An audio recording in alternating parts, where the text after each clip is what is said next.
지난주에 인터넷 검색하다가 이름값 하는 직원이라고 하는 제목의 사진을 하나 봤는데 실제 있는 일인데요.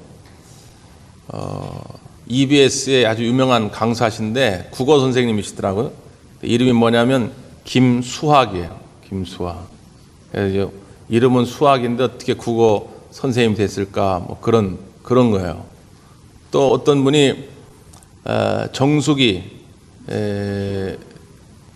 그 영업 사원이에요. 정수기 회사의 영업 사원인데 실제 성은 정씨고 이름이 숙이에요. 정수기 이렇게 돼 있더라고요. 제일 제가 참 재밌었던 것은 어느 중학교 영양사 선생님이신데 이름이 박양염이에요. 잘 어울리죠.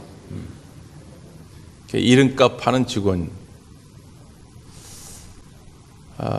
우리에게도 새로운 이름이 하나 있죠.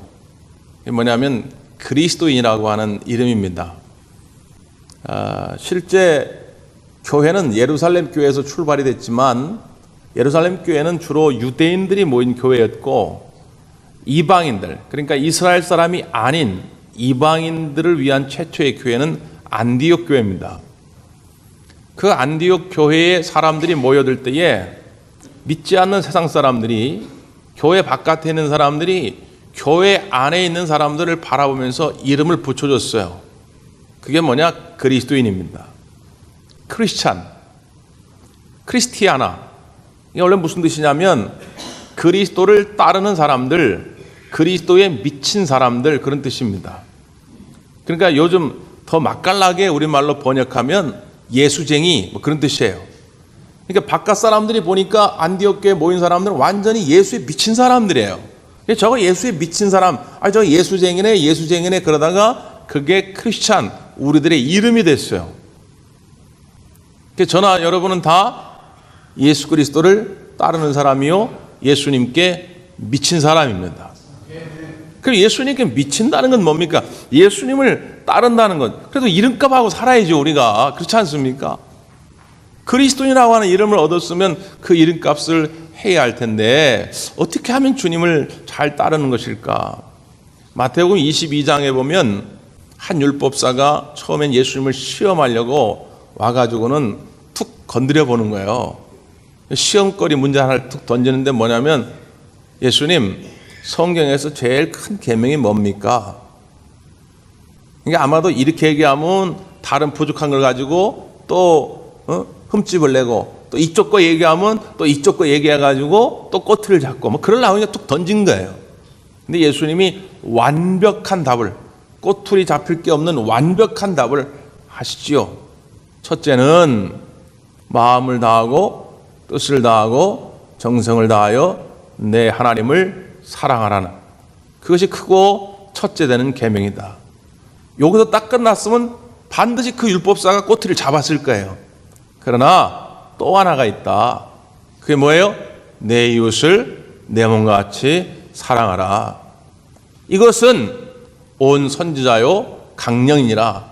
다시 말하면 구약시대의 선자들을 통해서 주신 말씀, 또 문서를 통하여 우리에게 전해 내려온 모든 말씀, 이걸 다 종합적으로 해가지고 짜내가지고 딱 핵심만 뽑아내면 뭐냐? 첫째는 하나님 사랑이요, 둘째는 예수님 사랑이다. 야, 너 그리스도인 맞아? 너 그리스도인인 증명인 대봐. 나 술 안 먹어. 술 안 먹는 게 그리스도인의 증거가 아니에요. 너 그리스도인 맞아? 나 맞아. 증거 대봐. 나 제사 안 지내. 제사 안 지내는 게 그리스도인의 증거가 아니에요. 진짜 그리스도인의 증거는 뭐라고요? 첫째는 하나님을 사랑하고, 둘째는 내 이웃을 내 몸과 같이 사랑하는 것이다. 이게 그리스도에 미친 사람들의 증거예요. 이걸 우리가 보여줘야 됩니다. 하나님은 그러기 위해서 우리에게 이웃에 관한 특별한 말씀을 하나 주셨는데, 그것이 뭐냐면 내 이웃은 내 몸과 같다는 거예요. 몸, 우리의 몸. 나와 너가 따로가 아니라 하나라는 거예요. 하나. 하나님께서 처음 인간을 만드시고 아담을 통해서 갈비뼈를 통해서 하와를 만듭니다. 한동안 그 역사 가운데 참 가슴 아픈 일이지만 이것을 왜곡해서 해석한 적이 있어요. 그러니까 갈비뼈에서 여자를 만들었으니까 여자는 남자의 그냥 하나의 부속품 정도에 지나지 않다라거나, 또 이 밑에서 빼냈기 때문에 여자는 항상 남자보다 밑에 있다거나, 이렇게 해석을 하는 거죠.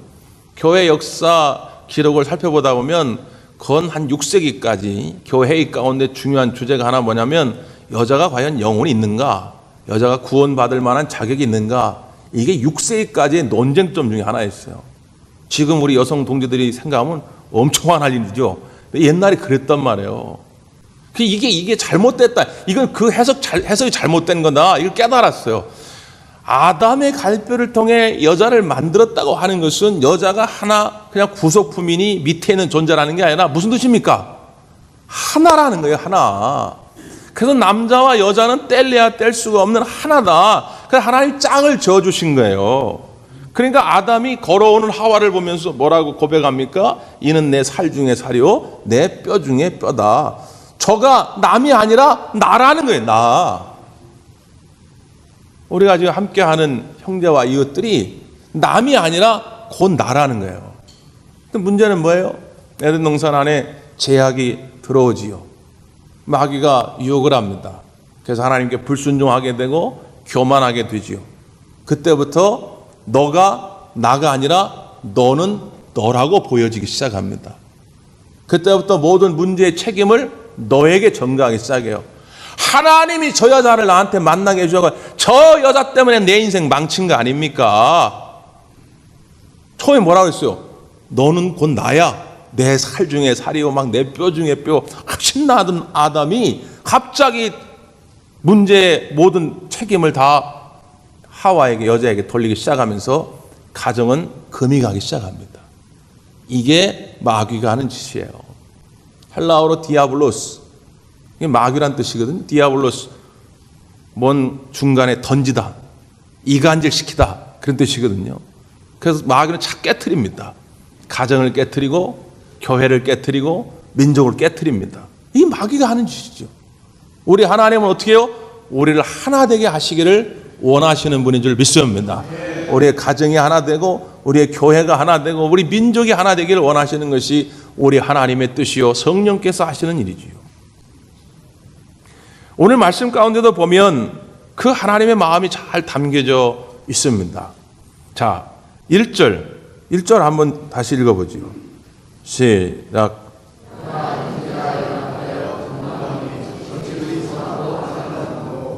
보라, 히브리어로 희내, 이 희내라는 단어는 감탄사입니다.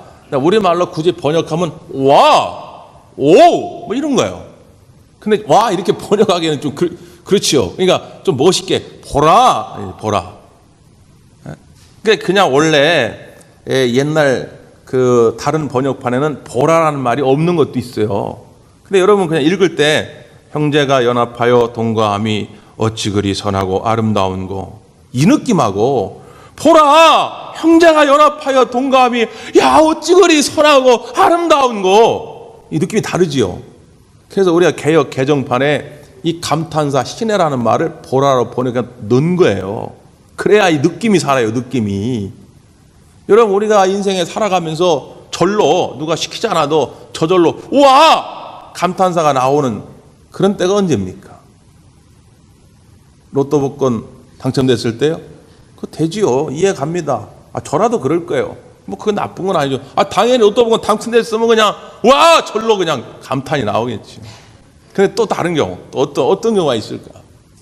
저는 참 중요한 한 장면을 아직도 잊지 못하고 있는데, 지난번 문재인 대통령과 북의 김정은 위원장이 판문점에서 만났죠. 처음 딱 이렇게 만났는데, 처음엔 저도 몰랐어요. 왜 그런가. 나중에 우리가 알게 됐지만, 처음에 딱 악수를 하더니만 갑자기 손을 붙잡고 그 군사분계선, 38선을 다시 넘어갔다가 돌아온 거죠.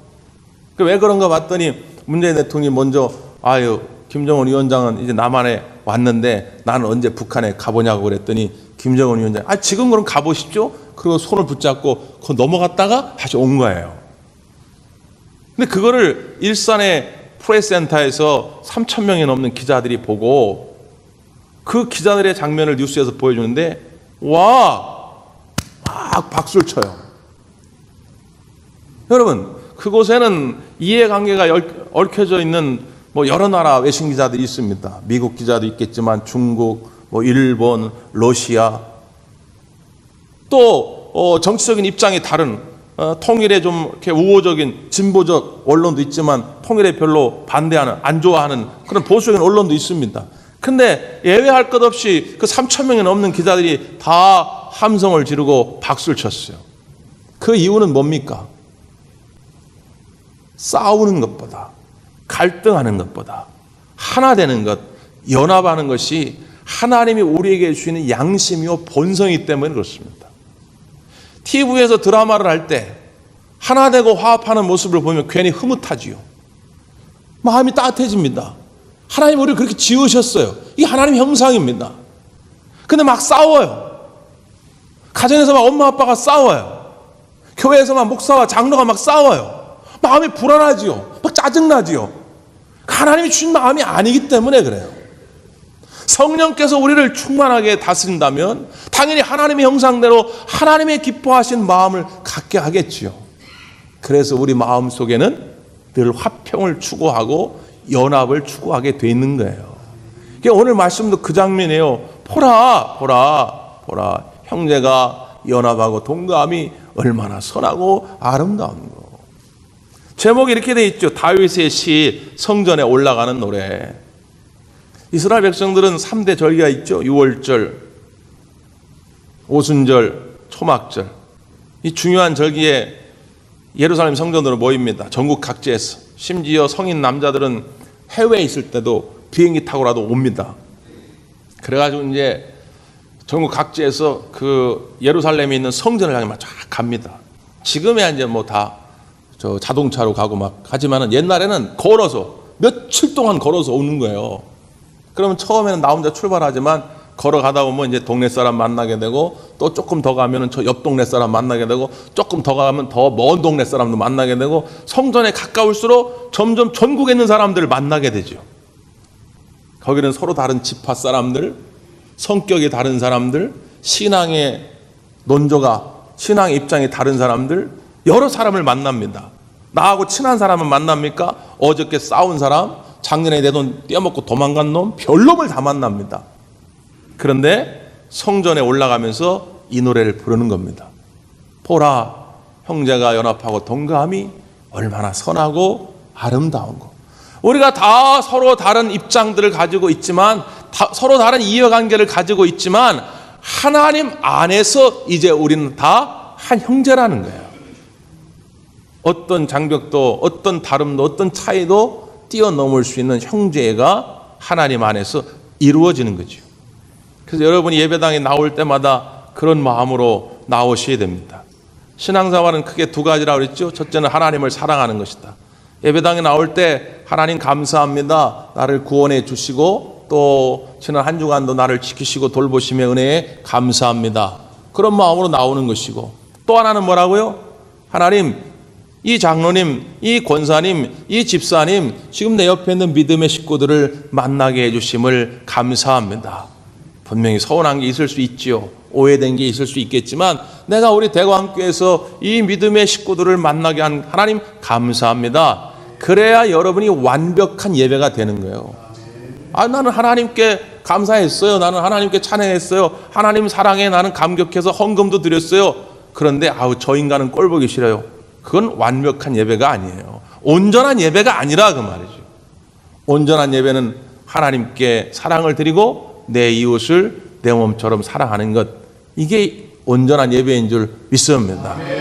특별히 이 시편 기자는 이걸 참 무슨 화가처럼 어떤 이미지, 그림을 통해서 우리에게 설명해 주고 있어요. 자, 2절 한번 보겠습니다. 2절 시작.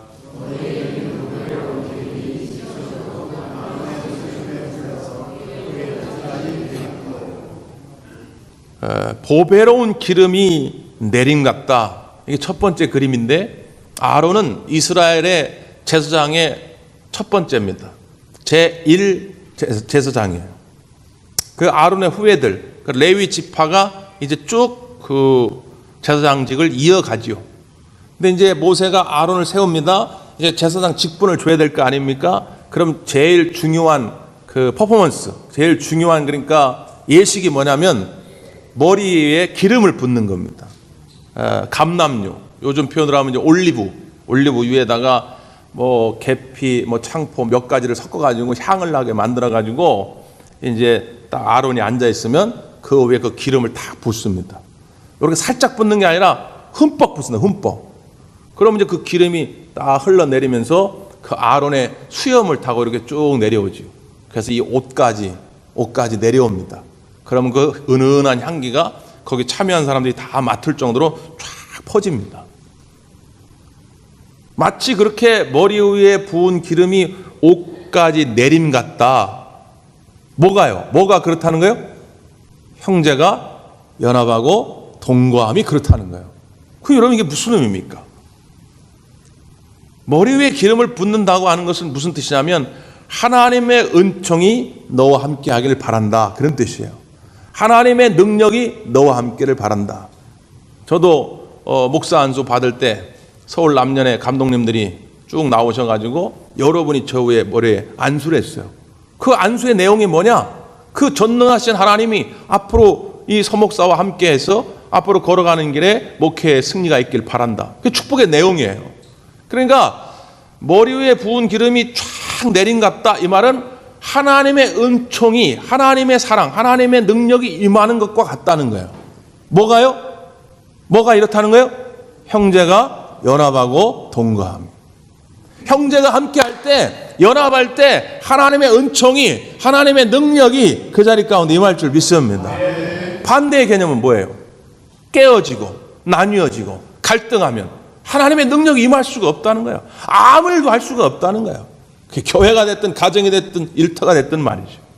연합하는 것에 하나님의 능력이 임한다. 자, 두 번째 이미지, 두 번째 그림은 이런 거예요. 3절 시작.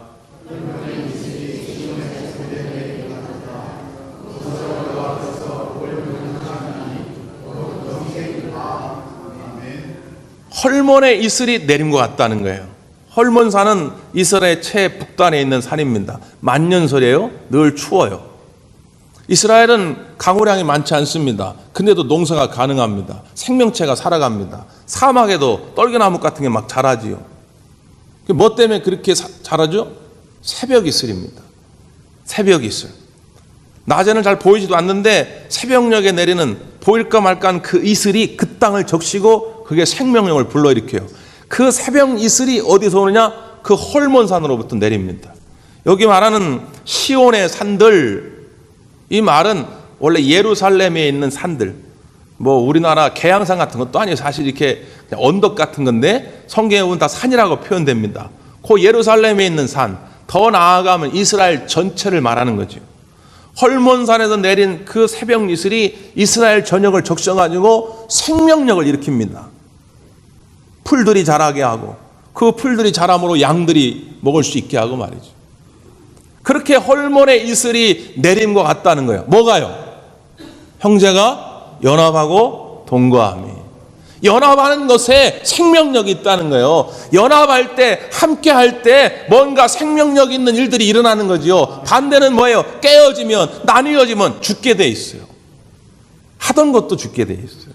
마귀는 이걸 노린다는 거예요. 자꾸 깨트려서 하나님의 일을 죽이려고 한다는 거지요. 특별히 거기서 여호와께서 복을 명령하셨나니 곧 영생이로다 그랬어요. 하나님이 복을 내리셨어요. 어떤 복이냐? 영생. 영생은 뭐예요? 천국의 삶입니다. 천국의 삶을 주셨다는 거예요. 어디서요? 거기서. 거기가 어디예요? 형제가 연합하고 동거하는 그 자리. 형제가 연합하고 동거하는 그 자리에 하나님 복을 주셨는데 천국의 삶을 주신다는 거예요. 근데 연합하지 못하고 동거하지 못하면 불화하게 되면 어떻게 돼요? 지옥의 삶이 되는 거지요. 죽지 못해 사는 거예요. 그래서 천국의 삶이 되려면 연합하기를 기뻐해야 됩니다. 함께하기를 기뻐해야 돼요.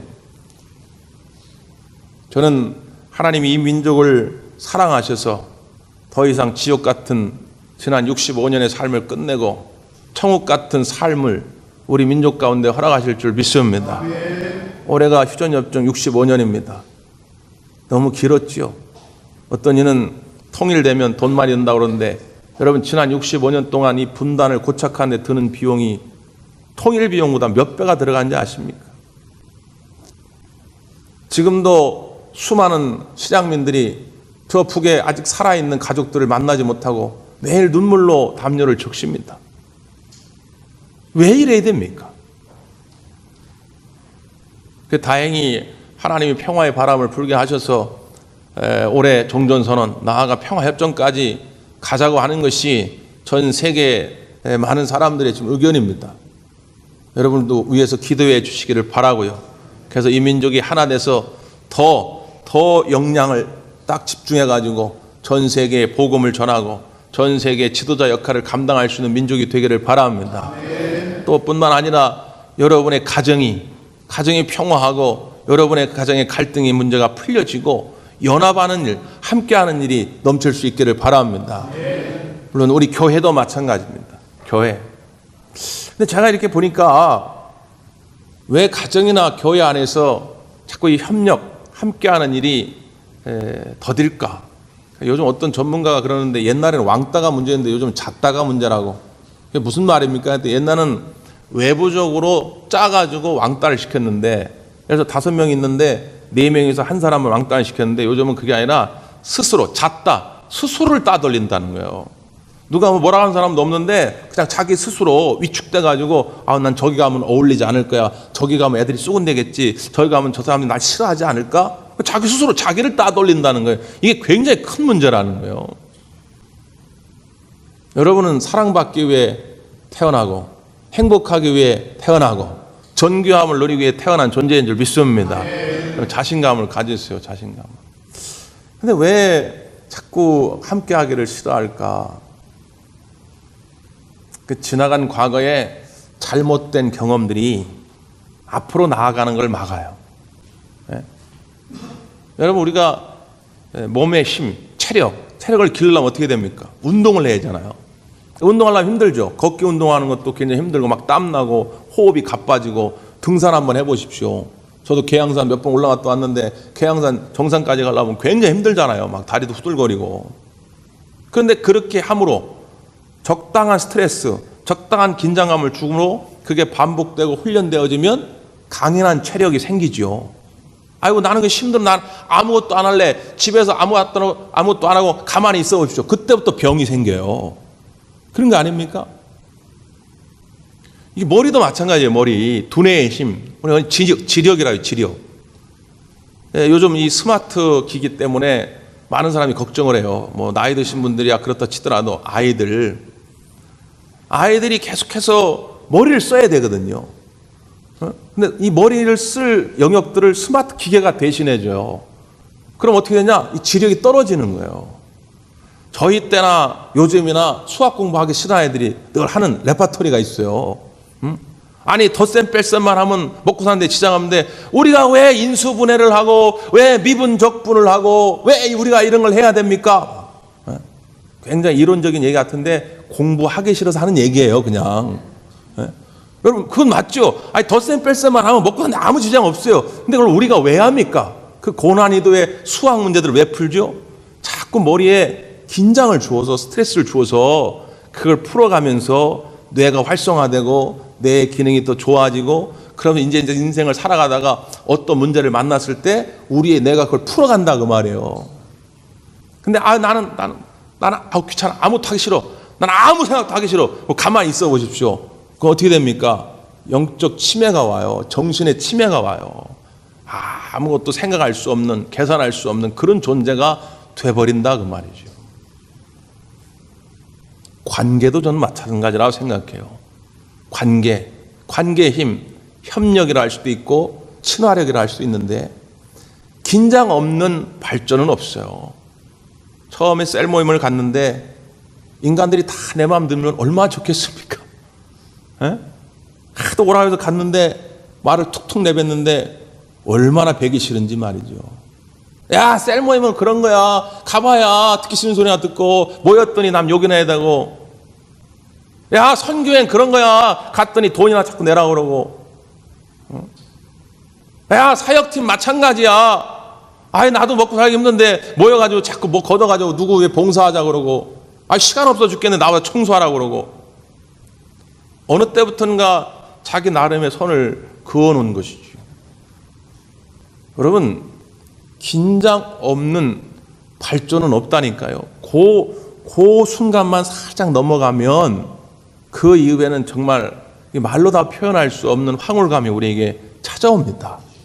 아, 함께 하는 것이 이런 기쁨이 있구나. 셀모임에 갔더니 정말 내가 세상 사람들에게는 술 한잔 먹고도 얘기하기 어려운 얘기를 이렇게 믿음 안에서 털어놓고 함께 하나님 말씀 위로받고 서로 기도해주고, 야, 이게 천국이었구나. 이걸 내가 왜 몰랐지? 이걸 느낀 때가 온다니까요.